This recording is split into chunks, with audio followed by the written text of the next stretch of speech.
আসসালামু আলাইকুম। Lost and found, হারানো এবং প্রাপ্তি। আমার জীবনে একটি ঘটে যাওয়া অভিজ্ঞতা আপনাদের সাথে শেয়ার করার জন্য আজকের ভিডিওটা। ছবিতে যে ছেলেটাকে দেখছেন ওর নাম নিশান। গেল মে মাসের 17 তারিখ বৃহস্পতিবারের দিন আমাদের অফিসে যে খালা রান্না করে উনি ছেলেটাকে রাস্তায় পাইছে। ও ছেলেটা খালার জিজ্ঞাসা করছে যে উত্তরার 13 নম্বর রোড কোনটা, ওইখানে নাকি দুপুরে খাইতে দেয়, আমি এখানে খাইতে যাব। তো খালার ছেলেটাকে দেখে মনে হয়েছে ভদ্র ঘরের ছেলে। খালা জিজ্ঞাসা করছে তোমার বাসা কোথায়। ও আসলে কোনো সদ উত্তর দিতে পারে নাই বাসার আসলে। পরবর্তীতে খালা আমাদের অফিসে নিয়ে আসলে আমরা জিজ্ঞাসাবাদ করে বুঝতে পারছি যে ও বাসা থেকে রাগ করে বের হয়ে আসছে, পরবর্তীতে আর বাসায় ফিরে যেতে পারে নাই। পরে খালাকে সঙ্গে করে আমি উত্তরা পূর্ব থানায় ওকে রেখে আসি। এটা ভেবে যে ওর গার্ডিয়ান যদি জিডি করে সেটা থানার মাধ্যমে পেতে সহজ হবে। তবে ওর পরিবার খুঁজে পাওয়া অনেক ডিফিকাল্ট ছিল, কারণ ও ফোন নাম্বার জানে না, ওর বাসা কোথায় সেটা ঠিক করে বলতে পারে না। ওর ভাষ্য ছিল যে ও বাবা মারা গেছে, মা পাগল ছিল, সে ফুপুর বাসায় ফুপুর কাছে মানুষ হয়েছে। পরবর্তীতে ফুপুর রাগারাগি করে বাসা থেকে বের করে দিচ্ছে। বাকিটা ওর মুখ থেকে শুনুন।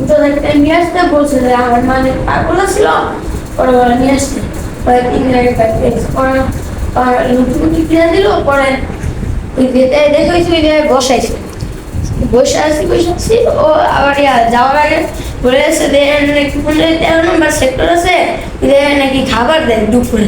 বলছে তুমি দুপুরবেলা কেউ কেউ জিজ্ঞেস করে পরে যাই হোক আমি সন্ধ্যার সময় এসে তোমার নিয়ে যাবো না। বলছে রাত 11টার দিকে ফেসবুকে একটা পোস্ট করি আমাদের উত্তরা একটা গ্রুপে।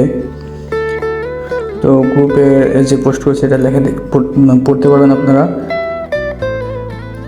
পরে এই পোস্ট দেখে পোস্ট করছিলাম বৃহস্পতিবারের দিন। শুক্রবার সকালে এক আপু এই কমেন্ট করে। তো কমেন্টে ঢুকে দেখি ওই লিঙ্কে প্রবেশ করে এই পোস্টটা দেখতে পাই।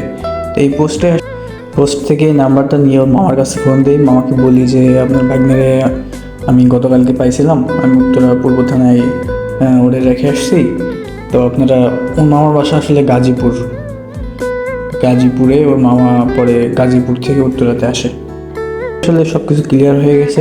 পরবর্তীতে ওর থানায় ওর ফ্যামিলি আসার পরে পুলিশের যে প্রসেসগুলো থাকে প্রসেসগুলো শেষে ছেলেটাকে ওর ফ্যামিলি নিতে পারে। ছেলেটা সাথে নিতে আসছিল ওর মামা, ওর ফুপু আর ওর মা। ওর মার আসলে অন্য জায়গায় বিয়ে হয়ে গেছে, কারণ ওর বাবা মারা গেছে।